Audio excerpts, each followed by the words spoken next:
Mummy left లో ఉంది.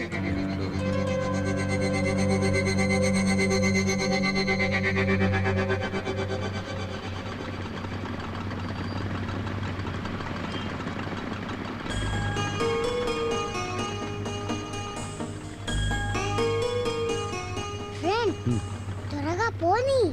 Red light వేస్తుంది. పర్లేదు వెళ్ళు. ఓకే బాబాయ్, అది ఐశ్వర్య కదా? అబ్బా కాదమ్మా, సరిగ్గా చూడు. సిగ్నల్ లేదు సరిపోదమ్మా. నాకు అనుమానంగా ఉంది.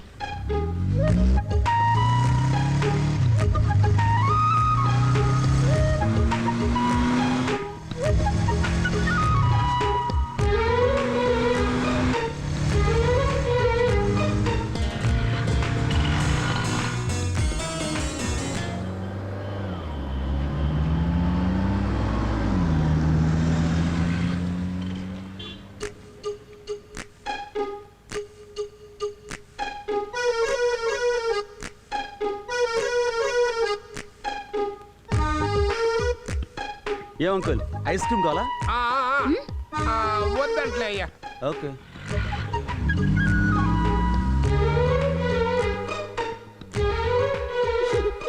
కమాన్ కమాన్.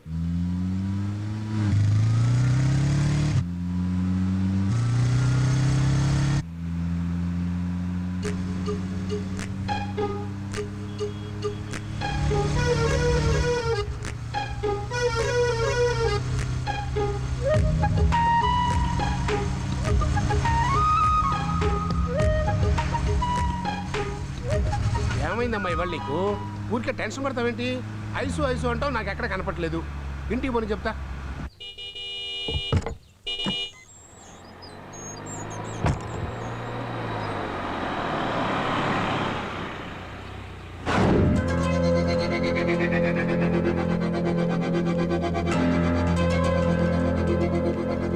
मेरा जहां है मेरा घर मेरा आशिया है मेरी दुनिया.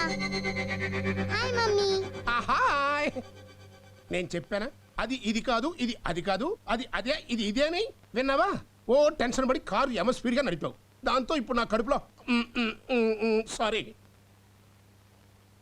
ఎంతసేపు అయింది నువ్వు వచ్చి? గంట పైన అయింది మమ్మీ. ఎలా వచ్చావు స్కూల్ నుంచి? రోజులాగే బస్సులోనే. ఏం మమ్మీ? ఏం లేదురే.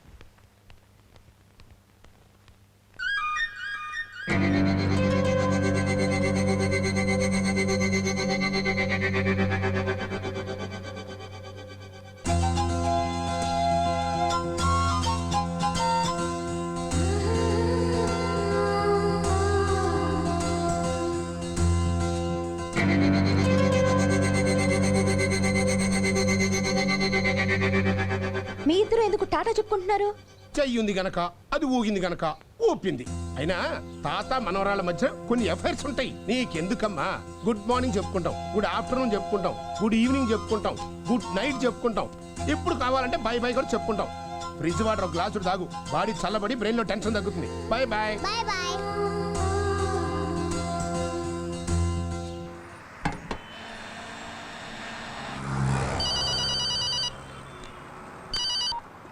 రాజు హియర్. అలాగా, ఏరియా ఏమన్నారు? Road number 12. ఓకే, నేను వెంటనే బయలుదేరకుంటాను.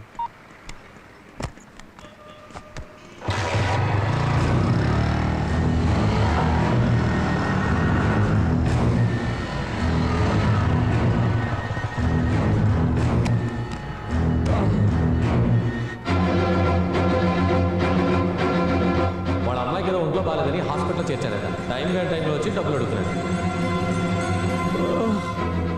తర్వాత కనిపించు, నీకు కావాల్సిన డబ్బు నీ మోహన పడేస్తాను.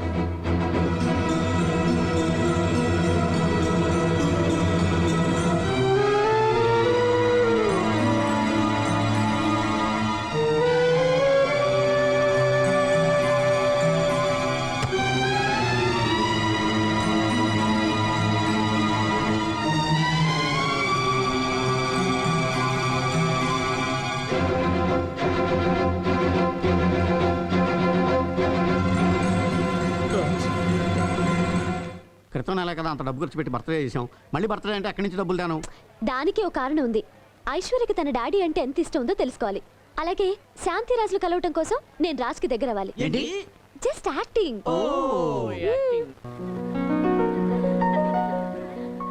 మనం అనుకున్న ప్లాన్ ప్రకారం ఈరోజు చాలా ఇంపార్టెంట్. రెడీ చేశాను. కరెక్ట్ గా రాసావుగా, తప్పుగా రాస్తే రాసింది తీసి చదివేది ప్రియ కదా, ఏం డౌట్ లక్కలేదు. ఇవాళ పాప చేత వాళ్ళ డాడీ గురించి చెప్పించాలి. Okay yeah? Okay okay.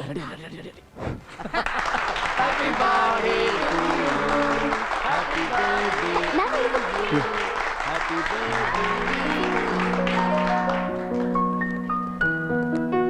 Hi. Happy birthday. Thank you so much. Happy birthday. Thank you. Raj, she Shanti. Shanti, this is Raj, my neighbour, ad film hero, and her daughter Aishwarya.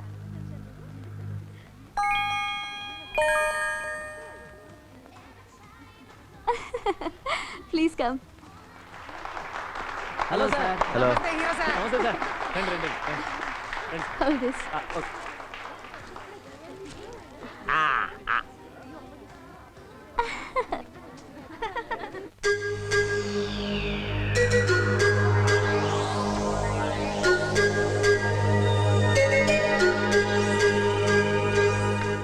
Dear friends, సరదాగా ఓ game ఆడదాం. ఇందులో slips ఉన్నాయి. అందరూ తల ఒకటి తీయాలి. Slips లో ఏం రాసుందో అది చెయ్యాలి. నేను రెడీ. స్టార్ట్. ఇప్పుడు ఐశ్వర్య. వెళ్ళు.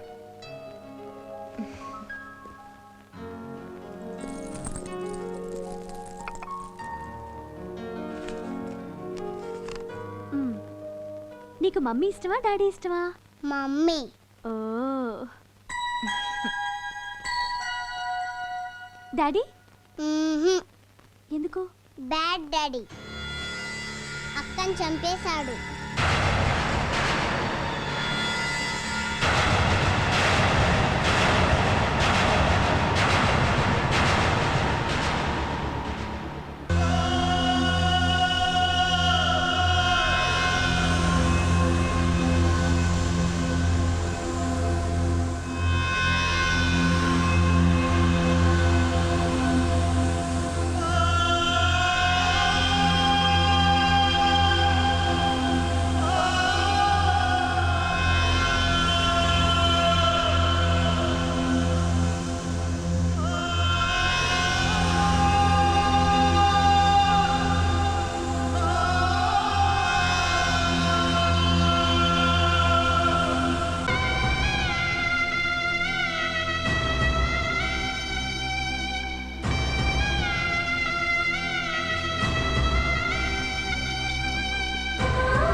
బాబు, నీతో కొంచెం మాట్లాడాలి. బిడ్డను చంపుకున్న హంతకుడితో మీకు మాటలే ఉంటాయి సార్. అంత మాట అనుకు బాబు. శాంతి ఎప్పుడూ కోపంలో అన్న మాట పాప విని కోపంతోనో ద్వేషంతోనో నన్నేమన్నా నాకే బాధ లేదు. కానీ తెల్లని కాగితం లాంటి ఆ లేత మనసు మీద మీ నాన్న హంతకుడు అనే నల్లని రాతలు రాయటం మాత్రం చాలా దారుణం. ఆ క్షణి ప్రాణానికి ప్రాణంగా నేను ఎలా అది నాకు తెలీదా బాబు? అలాంటిది నేను తను బాబు, ఆ రోజు రమేష్ చేసిన మోసానికి నేను జైల్లో ఉండిపోయి నా బిడ్డను ఆఖరి చూపులు చూసుకోలేకపోయానని ఎంత కుమిలిపోతున్నాను. నేను నా దురదృష్టం. ఇన్నేళ్ల తర్వాత ఐశ్వర్య కనిపించి నా జీవితానికి ఓ అర్థం ఉందని, తిరిగి అంతా కలుస్తామని ఎంతో ఆశ పుట్టించింది. అలాంటిది ఈ ఒక్క మాటతో ఆ ఆశ కూడా పోయింది. నేను ఎవరి కోసం బతకాలి, ఎందుకు బతకాలి? నాకు అంతే రాసి పెట్టుంది.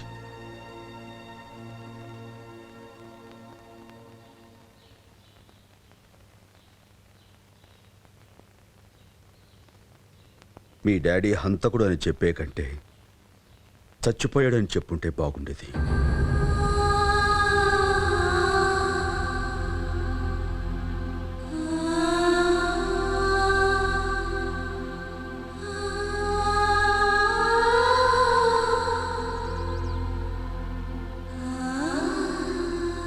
అమ్మా శాంతి, నిన్న గుడి దగ్గర రాజన్న మాటల గురించే కదా నువ్వు ఆలోచించేది. ఇంకా నువ్వు అతన్ని అర్థం చేసుకోలేదమ్మా. పార్టీలో పాప అన్న మాటలకి అతను ఎంత ఆవేదన పడ్డాడో నీకు అర్థమై ఉంటుంది. కన్నబిడ్డ నోట హంతకుడు అని విన్న తర్వాత ఏ తండ్రి తట్టుకోగలడమ్మా? రాజు మాటల్లో నిజాయితీ ఉంది, మీ ఇద్దరి మీద ప్రేమ ఉందమ్మా. మీ బిడ్డ పెద్దదైన తర్వాత తనకి నాన్న అవసరం తప్పకుండా వస్తుంది. అమ్మా, పెద్దవాడిని చెప్తున్నాను, మొండితనానికి పోయి జీవితాన్ని నాశనం చేసుకోకు. ఇక అతనితో జీవితాన్ని కలిసి పంచుకో. నీ జీవితానికి ఒక అందం, అర్థం ఉంటుంది.